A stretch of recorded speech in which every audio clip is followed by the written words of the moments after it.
अर्थात non Muslim है जो सर्चिंग फॉर ट्रुथ है, जैटोस उनका नाम है, आई थिंक सो। जैटोस भाई माइक अनम्यूट कर लें। हेलो, हेलो आवाज आ प्यारे रही भाई। है? जी मेरा भाई, वेलकम। तो मैं पहले अपना थोड़ा बैकग्राउंड बता देता हूँ। जी मैं हिंदू फैमिली में जन्म हुआ था मेरा, लेकिन मैं थोड़ा सा एग्नोस्टिक ऊंची हूँ। बोलिएगा, थोड़ा सा ऊंची। मैं हिंदू फैमिली में जन्म हुआ था, लेकिन मैं एग्नोस्टिक हूँ। ठीक है। और I am like searching for the truth as it is visible in my profile name. And I am right now I am studying Buddhism and Hindi में बात कर इस्लाम लें, एंड। हिंदी में बात कर लें, हाँ ज़्यादा हाँ अच्छा। हाँ, ठीक है, ओके। ठीक मैं है। अभी इस्लाम, बुद्धिज्म और ये आर्य समाज, इन तीनों में मैं थोड़ा इंटरेस्ट रखता हूँ। तो इस्लाम, मेरा सब। बुद्धिज्म और इस्लाम, बुद्धिज्म और आर्य समाज, ये तीन। जी जी जी, तो मैं आर्य एक्चुअली आर्य एग्नोस्टिक समाज, हूँ अभी। ठीक है, तो आर्य जी समाज जी, आर्य। हिंदुइज्म का पार्ट नहीं है? नहीं, हिंदुइज्म का पार्ट है, लेकिन मैं पौराणिक हिंदू को मैं रिजेक्ट करता हूँ। मैं आई डोंट टेक दैट, मतलब मैं उतना, मुझे वो सच नहीं लगता। आर्य ठीक समाज हो, थोड़ा सा मुझे लॉजिकल लगता है कंपैरेटिवली। ठीक है, ठीक है जी। तो तो आप मेरा क्या सबसे। सवाल करना चाहेंगे जी इस्लाम पर? जी जी, मेरा सबसे पहला सवाल है कि ये, अगर आपके हिसाब से इस्लाम ट्रुथ है, तो ऐसा इस्लाम में क्या है जो मुझे कन्विंस कर सके कि हाँ, यही सच्चाई है। हम्म, आप किस तरह की दलील चाहते हैं? यानी आप लॉजिकल पर्सन हैं, साइंटिफिक पर्सन पर्सन हैं, इमोशनल हैं, रिलीजियस हैं, किस तरह के हैं? हाय, लालची हैं या मैं डरपोक हैं, किस तरह के हैं? मैं सारे आइडियाज के लिए ओपन हूँ। आप कुछ भी दे सकते हैं, लेकिन हाँ, एक बात मैं और बताना चाहता हूँ कि मैं एग्नोस्टिक हूँ। मैं गॉड को ना ही रिजेक्ट करता हूँ, ना ही उनको कम्प्लीटली एक्सेप्ट करता हूँ। ठीक है, लेकिन अगर गॉड एग्जिस्ट करते हैं, अगर करते हैं, तो वो एक होगा। उसका कोई फॉर्म नहीं होगा, इंसान की तरह नहीं होगा बिहेवियर उसका, कैरेक्टरिस्टिक्स। और he is far beyond anything. ये मेरा ठीक। कॉन्सेप्ट है, अगर गॉड एग्जिस्ट करता है। नहीं ये अच्छा, ये जो आपने कॉन्सेप्ट लिया है, ये कहाँ से लिया है? ये जब मैंने दूसरे रिलीजन्स को थोड़ा और अच्छे से स्टडी किया, तब हम्म, ये कॉन्सेप्ट आया, और ये मुझे थोड़ा लॉजिकल भी लगता है। यानी ये आप आप आर्य मैं समाजी के पास से लिए क्या? हम्म, आर्य समाज में भी ये मिलता है, ये इस्लाम में भी आता है, और जुडाइज्म में भी आता है। एंड वैसे ही। और ये एक, मतलब आप देखिए तो लॉजिकल पर्सपेक्टिव से भी अगर आप देखें, तो I think so it is, मतलब क्वाइट कन्विंसिंग। ठीक है, ठीक है। यानी आप ये मानते हैं कि इस ब्रह्मांड का, इस सृष्टि का कोई बनाने वाला है, ऐसा ही है? जी, मतलब नहीं एक नहीं नहीं, हो, मैं मतलब एक्सेप्ट एक्सेप्ट नहीं करता, मतलब यानी अगर है, होगा, अगर वो एग्जिस्ट होगा। करता है। हाँ, हम्म, हो सकता है, ठीक है। वो एक होगा या एक से ज्यादा होगा? वो एक होगा। एक होगा, ठीक है। उसका हमारे साथ कोई रिलेशन होगा या उसने बना के छोड़ दिया है? हाँ हाँ, मैं मानता हूँ अगर वो एग्जिस्ट करता है, तो वो अपना मैसेज जो है, अपना साइंस एंड सिम्टम्स जो है उसके एग्जिस्टेंस का, वो जरूर भेजेगा, किसी ना किसी फॉर्म में। ठीक है। वो फॉर्म जबरदस्त। किसी इंसान की शक्ल में, यानी किसी मैसेंजर की शक्ल में भी हो सकती है? हो सकता है। ठीक है, सही है। तो अगर वो किसी मैसेंजर की शक्ल के अंदर हो सकती है, तो दैट मीन्स उस मैसेंजर की बात को मानना भी जरूरी होगा।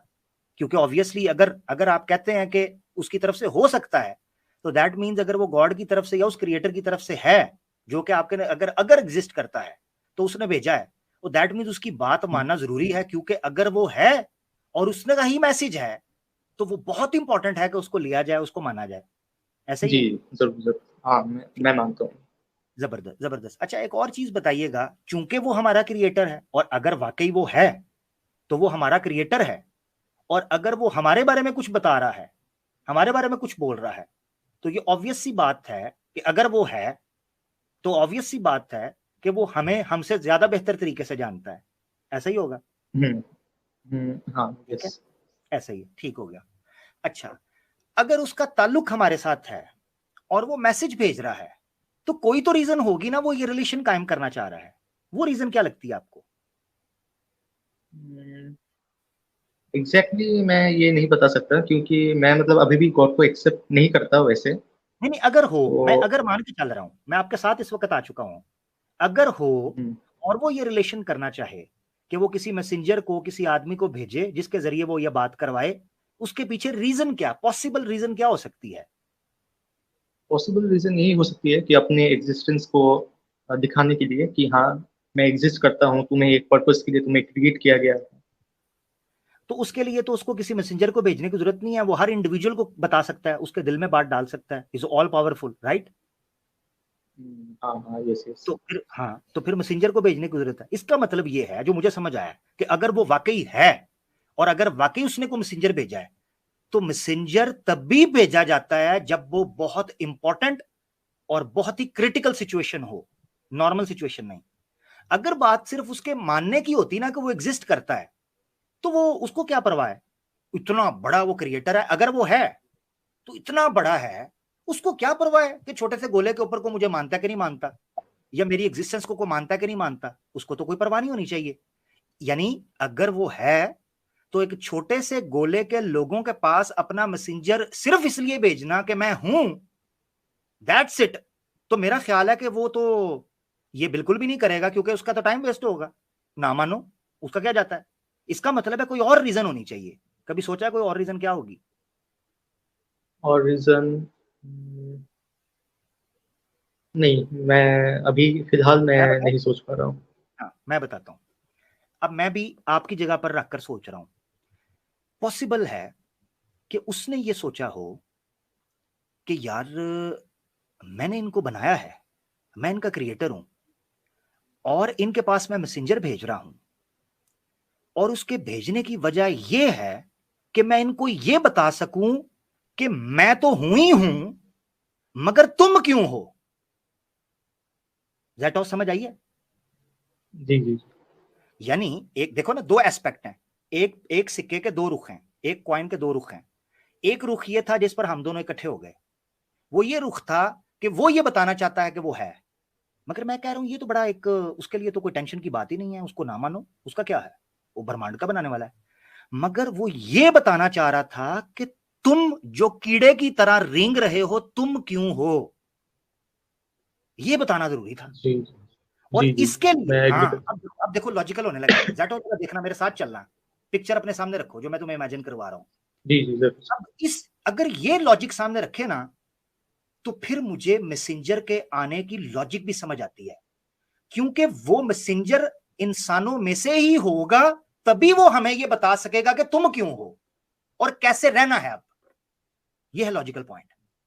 क्योंकि अगर वो जी जी मिसाल पर, अगर अल्लाह ने या क्रिएटर ने, अगर वो है, आपके साथ चल रहा हूं, अगर वो है और उसने सिर्फ ये बताना होता कि मैं हूं, तो वो किसी एंजल को या किसी बादल पे बड़ा बड़ा लिख देता, बिजली से या मट्टी से लिख देता, या बड़े पहाड़ पर लिख देता।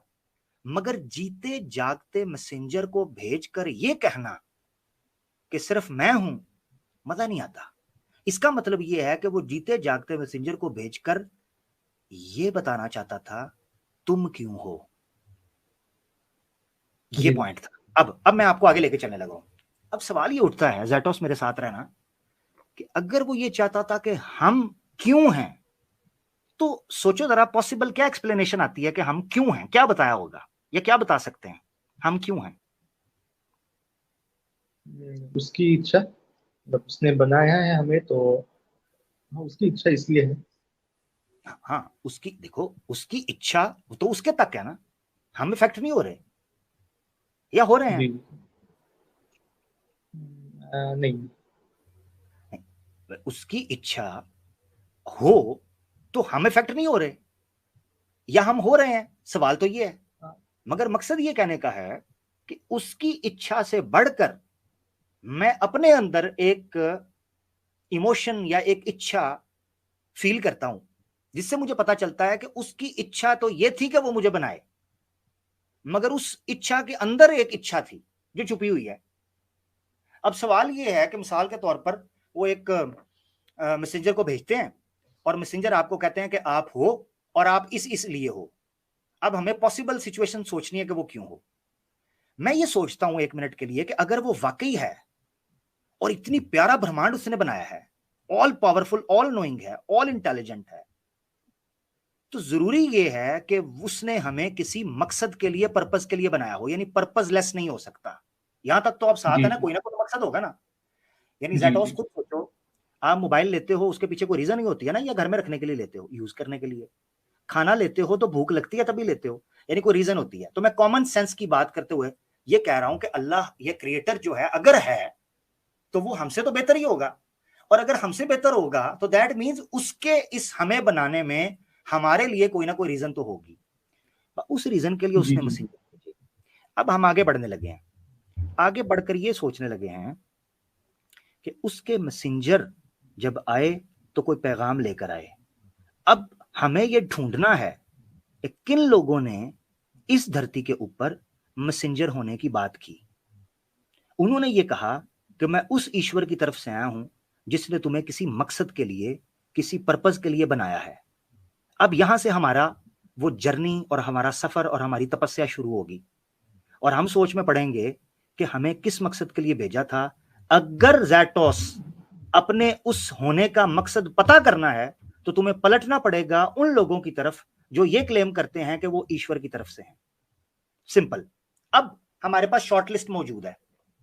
शॉर्ट लिस्ट है बुद्ध मत, आर्य समाज और इस्लाम, ऐसे ही है।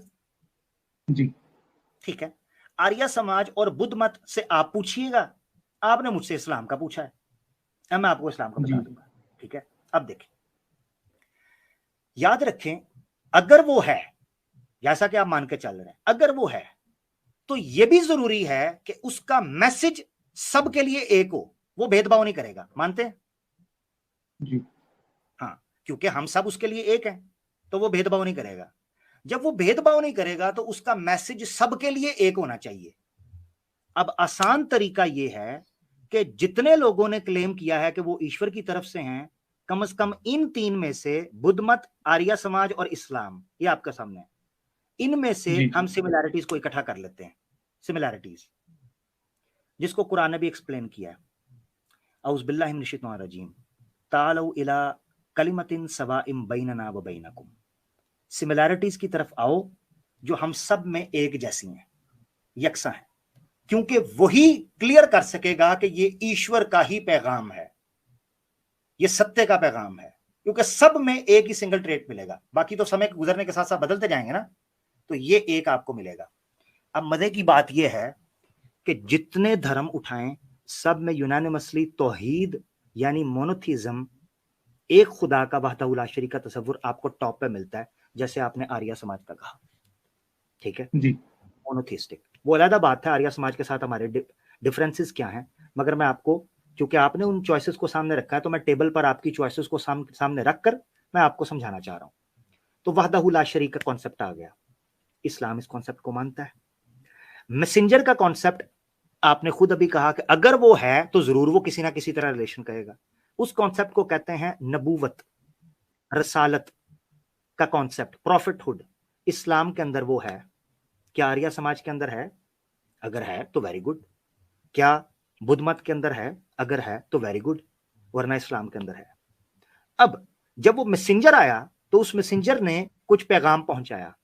इस्लाम के अंदर वो पैगाम मौजूद है कुरान की शक्ल के अंदर। अब सवाल ये उठता है कि वो पैगाम क्या था। वो पैगाम सिंपल ये था कि तुम्हें ये जिंदगी एक मकसद के लिए दी गई है।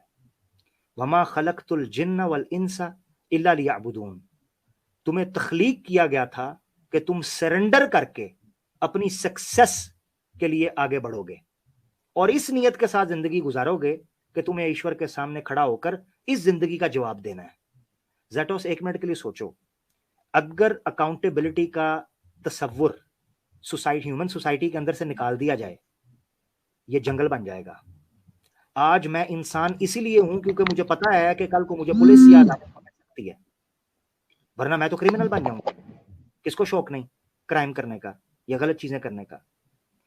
बहुत सी चीजें हैं जो आपको कंट्रोल में रखती हैं। यही वजह है कि जो इस्लाम ने कहा कि सेंस ऑफ अकाउंटेबिलिटी पैदा करना, कि आपके सामने ये चीज पेश की जाएगी कल क़यामत के दिन। अब दुनिया की सबसे बड़ी हकीकत है इंसान का मृत्यु, इंसान का मर जाना, उसके प्राण के निकल जाना। ऐसे ही ज़ैटोस, दुनिया में बड़े बड़े लोग आए, उनके प्राण निकल गए, उनकी मृत्यु हुई, वो इस जहां से चले गए। सवाल ये उठता है आपके सामने, दो चीजें हैं। एक ये है कि क्या इस मृत्यु के बाद कोई कोई जिंदगी है? जैटोस, मैं आपसे जी। पूछता हूँ, क्या आप मानते हैं कि इस मैं हो सकती है? देखिए, मैं एक चीज मानता हूँ, एक चीज मैं क्लियर कर देता हूँ कि या तो इस दुनिया में सारे रिलीजन्स झूठे होंगे या फिर एक रिलीजन सच्चा होगा, जितने जबरदस्त। मेजर रिलीजन्स हैं उनमें से। हम्म और मरने के मैंने बाद आपसे क्या सवाल होता पूछा, उस है? पे आ जाइए। रिलीजन को वो आपके बाद में लूंगा, अभी मेरे साथ जी चलिएगा। जी जी। मैंने सिंपल आपसे सवाल पूछा, आप हाँ। ये बताएं कि क्या आप समझते हैं कि जो इस दुनिया के अंदर हमारी मृत्यु होगी, इसके बाद कोई जिंदगी है या नहीं? हम्म, ये एक ऐसा टॉपिक है जो मतलब मैं कुछ कह नहीं सकता, क्योंकि ये आपको भी नहीं पता, ना ही किसी और को पता है। मतलब मैं ये उस एक ऐसी चीज है जो किसी को नहीं पता। असल हाँ ठीक है, असल में मैं आपसे जो पूछना चाह रहा था उस पे आते हैं। हम अभी तक पॉसिबिलिटी के ऊपर बात करें, अगर वो है। मैं ये पूछना चाह रहा हूं, अगर ये, उसकी मैं मिसाल आपको देता हूं, अगर ये जिंदगी हो सकती है, इसके बाद भी हो सकती है, ऐसे ही है। हाँ, हो हो सकता है, सकती है, तो मैं इसको यानी रिजेक्ट ये नहीं करता। एग्जैक्टली हाँ, तो मैं पॉसिबिलिटी के ऊपर, अगर ये जिंदगी हो सकती है, तो क्या खबर इसके बाद भी हो सकती है? ये कोई मसला तो नहीं है। हो सकता है। अच्छा, तो इसलिए वो मैसेंजर जो आता है वो आपको ये बताता है कि ये जिंदगी आपका इम्तिहान है, और इसके मरने के बाद आप एक इम्तिहान के सामने, एक इम्तिहान देने के बाद ईश्वर के सामने पेश किए जाओगे, और जो अमल, जो कर्म करोगे, उसके हिसाब से आप चीज पाओगे। ये वो जी जी फिलॉसफी है। अब ये सिंपल फिलॉसफी के अंदर अगर कहीं आपको कोई लॉजिकल फ्लॉ, कोई इशू नजर आता है, वो आपने रखना है। अगर आप वो इशू ना रख पाए, तो दैट मीन्स कि ये जो पूरे का पूरा सिनेरियो मैंने आपके सामने रखा है, ये लॉजिकल भी है, रैशनल भी है। जी जी। लेकिन जी एक मैं कुछ पूछ सकता हूँ आपसे? जी जी बिल्कुल, कोई इशू है इस हवाले से तो आप पूछें, बिल्कुल। मैंने अपना सिनेरियो रख दिया। कि मुझे इस्लाम के जो जस्टिस वाला कॉन्सेप्ट है उससे मुझे थोड़ा सा प्रॉब्लम है, वो अगर आप थोड़ा समझा सके अच्छे से। कौन सा जस्टिस वाला? मतलब एक नॉन मुस्लिम को जो है बस उसके बिलीफ के लिए उसको पूरे लाइफ में मतलब इटर्निटी के लिए उसको हेल में डाला जाता है। इस हाँ कॉन्सेप्ट ठीक, से मैं मतलब एग्री नहीं कर सकता। ठीक है, ठीक है। अच्छा, मुझे एक, मैं आपको एक चीज बताता हूं। अगर ये सवाल आपका तब ठीक बनता जैटोस, कि अगर एक बिलीवर को या एक नेक करने वाले को इटर्नली हेवन के अंदर नहीं डाला जाता और सिर्फ इटर्नल हेल होती, तो मैं आपकी बात से एग्री करता था। दूसरी ऑप्शन भी मौजूद है। एक बिलीवर, आप, मैं एक चीज आपको बताता हूं, एक बिलीवर वो ये एडमिट करता है कि हम उसके कानून को मानते हैं, उसकी धरती में रहते हैं, उसकी दी हुई जिंदगी पे चलते हैं, वो इसको एडमिट कर रहा है, उसको प्रेफर करें। जी जी चोर को और एक इनोसेंट को हम बराबर नहीं कर सकते। अब जो कह रहे हैं आप कि वो इस ईश्वर की बात को मानता ही नहीं है या ईश्वर को नकार देता है, तो ये ऐसे ही है जी कि जी आप उसकी धरती में, उसकी जगह पर रहते हो, उसको चैलेंज कर रहे हैं। इसीलिए वो इस चीज के ऊपर वो आपको इटरनली रखता है, और उसका राइट है। उसकी वजह मैं आपको बताता हूं, क्योंकि वो भी आपको एक बिलीवर होने के तौर पर इटरनल हेवन में भी रखता है। जी जी। अगर वो सिर्फ लेकिन इटरनल हेल में रखता होता, तो बिल्कुल आपकी बात ठीक होती। मैं एक केस ला सकता हूँ, मतलब एक फिक्शनल केस कि सपोज मान लीजिए कि कोई मुसलमान है और वो किसी हिंदू लड़की का रेप करता है। ठीक है, रेप करके मर्डर कर देता है, और बाद में उसको पकड़ लिया जाता है, उस मुसलमान लड़के को पकड़ लिया जाता है, और सपोज उसको पनिशमेंट वगैरह दिया जाता है। उसके बाद उसने रिपेंट किया, उसने माफी मांगी, और उसके बाद उसकी डेथ होगी, उस लड़के की भी।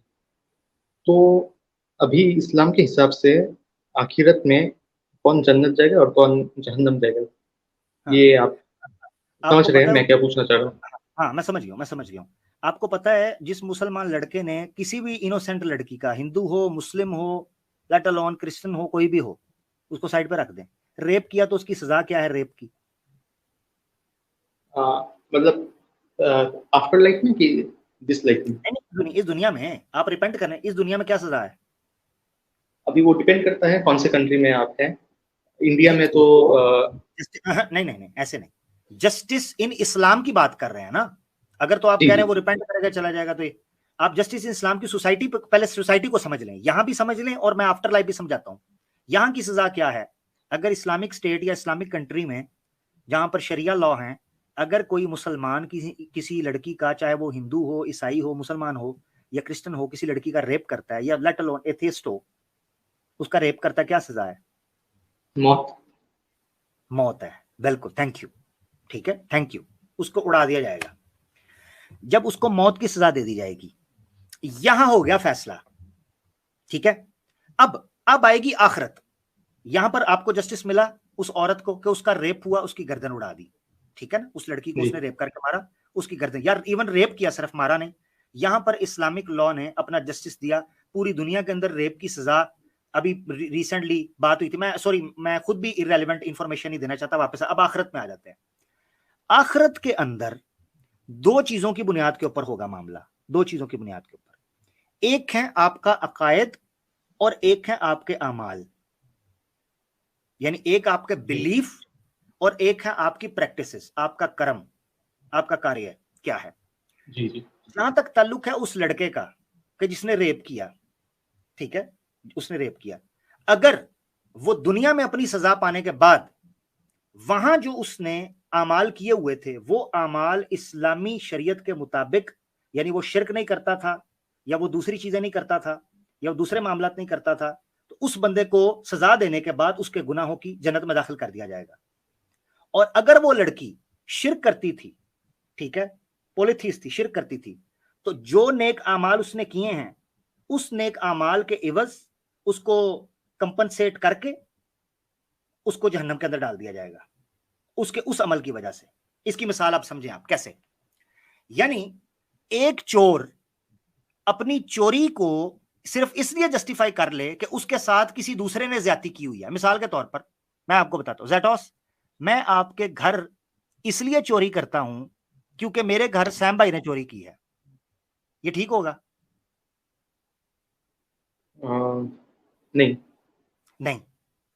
मेरे घर चाहे लाख लोग चोरी कर लें, मुझे बहरहाल चोरी नहीं करनी किसी सूरत भी, क्योंकि ये क्राइम है। मैं कंप्लेन कर सकता हूं, चोरी नहीं कर सकता। इसी तरीके से इस चीज को समझें कि एक लड़की जिसके साथ रेप हुआ है, उसके साथ गलत हुआ है, मगर उसके उस रेप जिसके साथ हुआ है, उस गलती की वजह से उसके उस क्राइम को, जो एक अलग सूरत हाल है, एक अलग स्टोरी है, उसको कंपनसेट बैलेंस नहीं किया जाएगा। जी जी जी, आपने आपने ये बिल्कुल सही कहा। मतलब yes yes, it's the most logical answer मैंने आज वो हाँ, पाया है। Thank you, thank you. अब मिसाल के तौर पर एक मर्डरर है, वो किसी का मर्डर करता है, और वो ये मर्डर करने के बाद वो ये कहता है कि चूंकि मेरी बेटी का रेप और मर्डर हुआ था, लिहाजा मुझे थोड़ा सा कंपनसेट कर दिया जाए। तो जज उसको कहेगा वो केस अलग है, ये केस अलग है। तुमने जो क्राइम किया है तुम्हें उसकी सजा मिलेगी, मगर जो क्राइम उसने किया है उसको उसकी सजा मिल जाएगी। इस तरीके से बैलेंस हो जाएगा। एक और चीज मैं आपको समझाना जी चाहता जी हूं, वो ये है, कुरान में अल्लाह ताला ने कहा है, देखें, एक सिंपल डिमांड थी। ज़ैटोस, मैं एक और ना आपसे बड़ी सिंपल सी और बड़ी सिंसियर सी बात पूछना चाहता हूं। ज़ैटोस, अगर मैं आपको बता दूं कि एग्जाम आपका होने लगा है और उसमें एक क्वेश्चन है जो कंपलसरी है, मैंडेटरी, अगर इसमें आपने 10 आउट ऑफ 8 ना लिए, आपके दूसरे जितने भी क्वेश्चंस होंगे जो आपने आंसर किए होंगे, जितने भी अच्छे लिखे हों, यार उसमें आपको फायदा नहीं होगा, नुकसान हो जाएगा। तो ज़ैटोस, जी। क्या मैं आपके साथ सिंसियर या लॉयल या आपके लिए हमदर्द नहीं हूं, वेल विशर नहीं हूं, कि मैं आपको पहले बता रहा हूं कि इस सवाल के अंदर कोई सुस्ती नहीं चलेगी, इसको आप कंप्लीट कीजिएगा। जी ऐसा जी, ही है, आपने सही। सही कहा ना? तो जी ज़ैटोस, उस अल्लाह ने, अगर वो है, अभी मैं उसी उसी पॉसिबिलिटी के अंदर घूम रहा हूं जहां मैं आपके साथ अभी जिस गली में मैं आपके साथ सब वॉक कर रहा हूं, उसी में चल रहा हूं, इमेजिनरी, ठीक है। अगर वो है जी और उसने अपने मैसेंजर्स के जरिए ये बता दिया है कि कुरान में अल्लाह ताला फरमाते हैं सूरह मायदा की आयतों के अंदर, इन्नल्लाह यगफिरु, इन्नल्लाह ला यगफिरु अन युशरका बिही व यगफिरु मा दूना ज़ालिका लिमन यशा, कि ज़ैटोस, दुनिया में कुछ भी करना वो क्राइम तो होगा, मगर तुमने अगर शिर्क कर लिया, याद रखना, फिर मैं दूसरी चीजों को बाद में देखूंगा, पहले मैं इस चीज पे पकड़ूंगा। अब मैं आपसे सवाल करने लगा हूं, या मैं आपको समझाने लगा हूं कि क्यों, क्या वजह है कि इतनी बड़ी कायनात का मालिक है, उसको क्या इतना गुस्सा है कि वो शिर्क के ऊपर इतनी सख्त सजा दे देता है? जी, एक मेरा भी एनालिसिस। यही सेम सवाल था और यही चीज मुझे मतलब इस्लाम को कबूल करने से रोक रही थी। मैं उधर आने लगा हूं। अब आपने ना इसको बड़ा तसल्ली से सुनना जो मैं बात रखने लगा। ज़ैटोस, आपको ये पता है कि जब कोई बीमारी होती है आपको, जिसको कहते हैं कि लाइफ थ्रेटनिंग डिजीज होती है, जैसे कैंसर होता है, ठीक है, या कोई और ट्यूमर हो जाता है, खुदा ना खास्ता, ये जो बीमारियां होती हैं, इसके पीछे एक रीजन नहीं होती, मल्टीपल फैक्टर्स होते हैं, पता है आपको? जी जी। हाँ, यानी डॉक्टर जो होता है उसको थर्ड स्टेज पर या सेकंड स्टेज पर या इवन फोर्थ स्टेज पर जाकर पता चलता है कि कैंसर है, मगर जब वो हिस्ट्री स्टडी करता है ना, उस डायग्नोस करता है, तो उसको पता चलता है कि कभी इसने सिगरेट पिए थे, इसने अल्कोहल ली थी, इसने ये लिया था। ये सारी चीजें गेट टुगेदर करती हैं और एक बड़ी लाइफ थ्रेटनिंग डिजीज की शक्ल इख्तियार कर जाती हैं। ऐसा ही है ना, हमने बहुत दफा देखा है, ठीक है। जी जी जी। मैं काफी साल पहले सिगरेट के ऊपर रिसर्च कर रहा था, तो गूगल के कुछ आर्टिकल्स मैंने पढ़े थे, तो वो बताते थे कि दुनिया में कार्डियक अरेस्ट से, यानी हार्ट अटैक से, एक बड़ी संख्या के अंदर लोग मरते हैं हर साल। मेजोरिटी हार्ट अटैक से लोग मर रहे हैं, छोटी एज में, बड़ी एज में। तो जब वो पता किया तो डीप डीप पता चला कि ये स्मोकिंग एक कोर रीजन है उनके कार्डियक अरेस्ट के लिए। इससे पता चला कि with all the other triggering reasons और ट्रिगरिंग पॉइंट्स, एक मेजर कोर जो इशू था वो स्मोकिंग भी रहा। अब मैं आपको वापस लेकर आता हूं इस मिसाल से। शिर्क जो है ना, पोलिथिज्म, एक खुदा के अलावा, ये इंसान की गैरत को मारता है। मैं मिसाल आपको देता हूं। हिंदुइज्म के अंदर जब मूर्ति पूजा होती है ना, तो वो मल्टीपल गॉड्स को जब पूजते हैं, उनके अंदर आहिस्ता आहिस्ता आहिस्ता आहिस्ता डिग्निटी, इंटेग्रिटी खत्म होती जाती है, वैल्यू खत्म होती जाती है। उसकी मिसाल मैं आपको दे देता हूं। मैंने अपने कानों से सुना है कि कई हिंदू जो दूसरे देवता को मानते हैं, वो दूसरे देवताओं को गाली दे रहे होते हैं, और उनको परवाह भी नहीं होती, वो एक दूसरे अपने देवताओं को गाली दे रहे होते हैं, उनको कोई परवाह नहीं होती, क्योंकि उनको यह पता होता है कि ये देवता अगर हमसे रूठ जाएगा, हम दूसरे देवता की तरफ चले जाएंगे और उस देवता की मान लेंगे। उनके अंदर से वो जो गैरत का होता है ना, हमीयत का, सबमिशन का जो एक सेंस होती है, लॉयल्टी की सेंस होती है, वो जाती रहती है। ये चीज इंसान के अंदर मुख्तलिफ बीमारियों को जन्म देती है। उनमें से एक बड़ी बीमारी है कि वो सबमिशन करना छोड़ देते हैं और दूसरी बुराइयों के अंदर जन्म लेते हैं। मिसाल के तौर पर अल्कोहलिक हो जाएंगे, ड्रग में चले जाएंगे, फॉर्निकेशन कर बैठेंगे, ये मुख्तलिफ चीजों में चले जाएंगे। मैंने नहीं, किधर गए हैं? मैंने नहीं इनको कहा कुछ भाई, ये खुद ही गए हैं, हो सकता है आ जाए, खुद ही गए हैं, मैंने नहीं कुछ कहा। शिर्क जो है वो एक इंसान के अंदर जो सेंस ऑफ सबमिशन होता है उसको कमजोर कर देता है।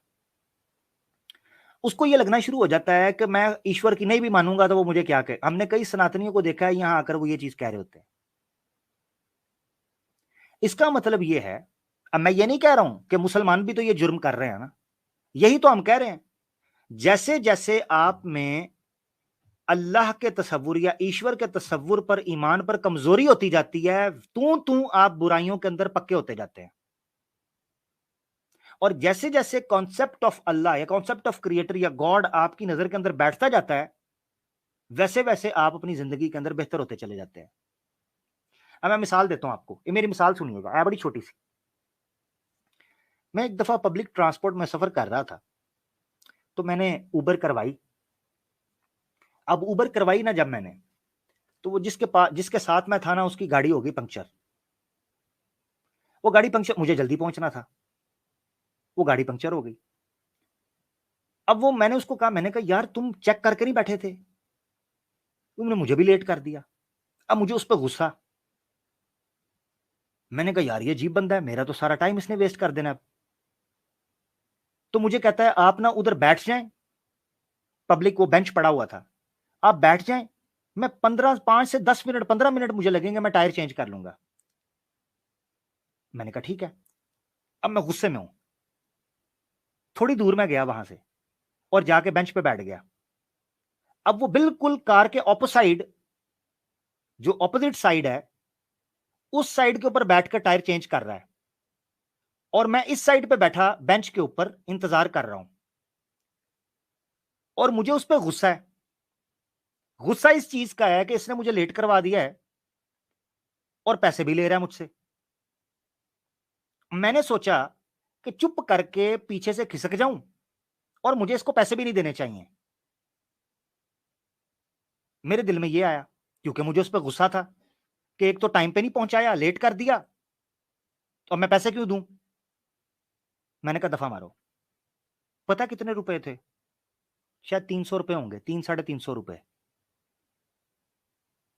मैं उठाऊं और मेरा मीटर शॉर्ट हुआ है। मैंने कहा क्यों दूं इसे पैसे। मैं निकलने लगा हूं, 2 कदम चले हैं मैंने, 2 कदम, उधर ही रुक गए मेरे पांव। और पता मेरे दिमाग में क्या आया? मैंने कहा इसको तो पैसे नहीं दूंगा, कल कयामत के दिन अल्लाह की जात को जवाब क्या दूंगा। आज तो ये मुझे पकड़ नहीं सकेगा, कल अल्लाह के सामने जब ये मेरा गिरेबान पकड़ेगा कि इस बंदे को यहां से लेकर यहां तक मैं अपनी गाड़ी के पेट्रोल में लेके आया था, अपनी गाड़ी में बिठा के लेके आया था, टायर पंक्चर हो गया था, और ये बंदा निकल गया था, इसने मेरे इतने पैसे देने थे, मैं कहां से पूरे करूंगा। मेरे पैर वहीं रुक जाते हैं। मैं पलट आकर बेंच पर वहां बैठ जाता हूं। जब आखिरत का खौफ आपके दिमाग के ऊपर आता है ना, और अल्लाह के सामने जवाबदेह होने की हकीकत आपके सामने खुल जाती है, फिर दुनिया व माफीहा की दौलत आपके पैरों पर पड़ी हो, खुले आसमान तले, जहां आपको कोई देखने वाला ना हो, आपका हौसला नहीं पड़ता कि आपको गलत काम कर सकें। अब मैं बैठा हूं वहां, मेरा गुस्सा ऐसे ठंडा हुआ है जैसे कभी था ही नहीं, और बल्कि उल्टा उससे प्यार से बात करना शुरू हो गया हूं। यार कोई बात नहीं, क्या कोई बात नहीं यार, हो जाता है, कोई बात नहीं, गाड़ी है, फिर क्या है, रिलैक्स हो गया। मेरे दिल में जो गुस्सा था वो भी ठंडा हो गया, और उस पर जो नफरत का एक आलम था वो मोहब्बत में बदल गया, और मैं रिलैक्स हो गया। आज भी जब मैं उस चीज को याद करता हूं, मैं कहता हूं यार, अगर आखिरत का तसव्वुर इंसानों की जिंदगियों से निकाल लिया जाए, याद रखें ना वहां कोई पुलिस थी, ना वहां कोई सीसीटीवी कैमरा था, ना मुझे उसने भागकर पकड़ना था अपनी गाड़ी छोड़कर, तो वो भाग नहीं सकता था ना। उसको तो पूरा यकीन था ये पप्पू बच्चा है, ये कहां जाएगा। हाँ मैं आपको बताऊं, पेंट कोट पहनने वाले ज्यादा बड़े चोर चोर होते हैं, क्योंकि उनका लोगों को शक नहीं होता। तो मेरे जैसा पप्पू बच्चे के ऊपर तो उसको शक भी नहीं होना था कि ये कहीं भाग गया, तो चुप करके मर्जी से लगा हुआ था। मुझे किस चीज ने रोका? सिर्फ और सिर्फ उस खौफ ने कि कल कयामत के दिन मैं अपने मालिक के सामने जब खड़ा हूंगा ना, तो मैं उससे, वो मुझे पूछेगा कि तूने ये क्या किया है, तो मैं उसको जवाब क्या दूंगा। ये है। अल्लाह ताला कुरान में कहता है उज़्बिल्लाहि मिनश शैतानिर रजीम, वमन यअमल मिस्काल ज़र्रतिन खैरन यरह वमन यअमल मिस्काल ज़र्रतिन ज़र्र शर्र, क्या है अल्फाज देखो ज़हन से निकल गए। वमन यअमल मिस्काल, देखो सूरह ज़ुलज़ाल की आखिरी आयत है, दिमाग से फिसल गई है। वमन यअमल मिस्काल, वमन यअमल, देखो जरा, कभी कभी आयतें निकल गई है। क्या आयत था यार, जरा बताएं। वमन यअमल मिस्काल ज़र्रतिन खैरन यरह, हाँ ठीक है, वमन यअमल मिस्काल ज़र्रतिन खैरन यरह वमन यअमल मिस्काल ज़र्रतिन शर्रन यरह। जो कोई एक मिस्काल जर्रा, राई के दाने के बराबर भी खैर करेगा, यरह, कल कयामत के दिन देख लेगा। वमन यअमल मिस्काल ज़र्रतिन शर्रन यरह, जो तुम में से शर करेगा एक राई के दाने के बराबर भी, यरह, वो कल कयामत के दिन उसको देख लेगा।